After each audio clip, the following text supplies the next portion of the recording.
Hello అండి, welcome back to my channel మీ ఇంట జ్యోతక్క వంట. ఈరోజు నేను మీకోసం కుక్కర్లో ఆంధ్ర స్టైల్ పాయా కర్రీ చేసి చూపిస్తానండి. ఆల్రెడీ మన ఛానల్లో పాయా కర్రీ ఉంది, కాకపోతే అది తెలంగాణ స్టైల్లో చేసాం. సో ఇది కుక్కర్లో చేసాం కాబట్టి చాలా ఈజీగా ఫాస్ట్గా అయిపోతుంది, ఇంకా చాలా టేస్టీగా కూడా ఉంటుంది. ముందుగా పాయా తీసుకొని క్లీన్ చేసి పక్కకు పెట్టేసుకుందామండి. తర్వాత ఇందులోకి 1 టేబుల్ స్పూన్ పసుపు వేసేసుకుందాం. తర్వాత ఇందులోకి ఒక 2 టేబుల్ స్పూన్ల సాల్ట్ వేసుకుందామండి. సో ఫస్టే సాల్ట్ కొంచెం ఎక్కువగా వేసుకోవటం వల్ల ఆ పీసెస్ అన్నిటికీ సాల్ట్ చక్కగా పడుతుంది. కర్రీ మనం తర్వాత సరిపోతే అప్పుడు వేసుకోవచ్చు, కానీ ముందే కొంచెం ఎక్కువగా వేసుకోవటం వల్ల పీసెస్కి చక్కగా పడుతుంది. తర్వాత ఇందులోకి ఒక 3 టేబుల్ స్పూన్ల కారం వేసుకుందాం. ఇందులోకి కారం కొంచెం ఎక్కువగానే పడుతుందండి.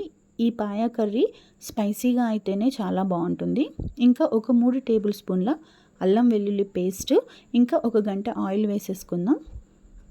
వీటన్నిటిని ఇప్పుడు చక్కగా కలిపేసుకుందామండి. మనం వేసుకున్న అల్లం వెల్లుల్లి పేస్ట్, ఆయిల్, ఇంకా సాల్ట్, పసుపు, కారం మొత్తం ఈ పీసెస్కి పట్టేలాగా చక్కగా కలిపేసేసుకుందాం. బాగా కలిపేసుకున్నాక ఇప్పుడు 1 టేబుల్ స్పూను జీలకర్ర, ధనియాల పొడి కూడా వేసేసుకొని ఇంకొకసారి బాగా కలిపేసుకుందామండి. ఇలా కలిపేసేసుకొని ఒక 10 మినిట్స్ పక్కకు పెట్టేసుకోవాలి. ఇంకా ఎవరైనా మన ఛానల్ని సబ్స్క్రైబ్ చేసుకోకపోతే ప్లీజ్ సబ్స్క్రైబ్ చేసుకోండి.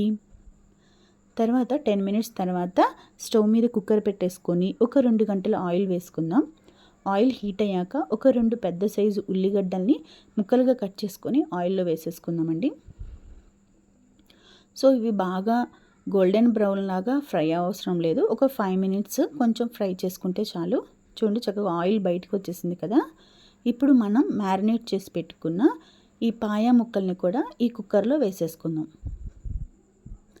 10 మినిట్స్ అయిపోయింది కదా. సో ఈ పాయా ముక్కల్ని ఈ కుక్కర్లో వేసేసుకుందామండి మనం ఆయిల్లో. సో వెంటనే మనం కుక్కర్కి విజిల్ పెట్టుకోకర్లేదు, ఒక 5 మినిట్స్ ఇలా ఫస్ట్ ఒకసారి కుక్ చేసుకోవాలి. ఫస్ట్ 5 మినిట్స్ కుక్ చేసుకున్నాకే కుక్కర్ విజిల్ పెట్టుకోవాలి. చూడండి ఒక 5 మినిట్స్ వాటర్ బయటకు వచ్చేసినాయి కదా. ఇప్పుడు మనం కుక్కర్కి విజిల్ పెట్టేసేసుకుందాం. ఇప్పుడు మూత పెట్టేసుకొని విజిల్ పెట్టేసుకుందామండి. ఒక 3 విజిల్స్ వచ్చే వరకు ఉంచుకోవాలి. ఒక 3 విజిల్స్ వచ్చాక మనం ఆఫ్ చేసేసుకొని ఒక 2 మినిట్స్ గ్యాస్ అంతా పోయేదాకా ఉంచుకొని అప్పుడు విజిల్ తీసేయాలండి. చూసారా 3 విజిల్స్ వచ్చినాయి కదా. ఇప్పుడు కుక్కర్ మూత తీసేసుకుందాం. చక్కగా ఉడికింది, పీసెస్ కూడా చక్కగా ఉడికిపోయినాయి. చూడండి వాటర్ కూడా బాగా వచ్చేసినాయి కదా. పీస్ కూడా చక్కగా మెత్తగా ఉడికిందండి. ఒక్కొక్కసారి ఉడకదు, అప్పుడు ఇంకొక 2 విజిల్స్ పెట్టేసుకోవచ్చు, ఏం కాదు. ఇప్పుడు ఇందులోకి ఒక 3 గ్లాసుల వాటర్ వేసేసుకుందాం. కుక్కర్ దింపేసాకే తర్వాత 3 గ్లాసులు వాటర్ వేసేసుకున్నాక ఈ పాయాకి బ్రెయిన్ వస్తుంది కదండి, అది కూడా వేసేసుకుందాం. చక్కగా ముందే వేసేసుకుంటే మొత్తం పీసెస్ లాగా అయిపోతుంది, అందుకే ఇప్పుడే వేసుకోవాలి. సో ఈ టైంలోనే మనకి సాల్ట్ సరిపోయిందో లేదో చెక్ చేసుకోవాలండి. తర్వాత మనం కొత్తిమీర వేసేసుకొని తర్వాత మసాలా పౌడర్ వేసుకోవాలండి. మటన్ మసాలా పౌడర్ వేసేసుకొని ఇంకొక 3 విజిల్స్ పెట్టేసుకుందాం.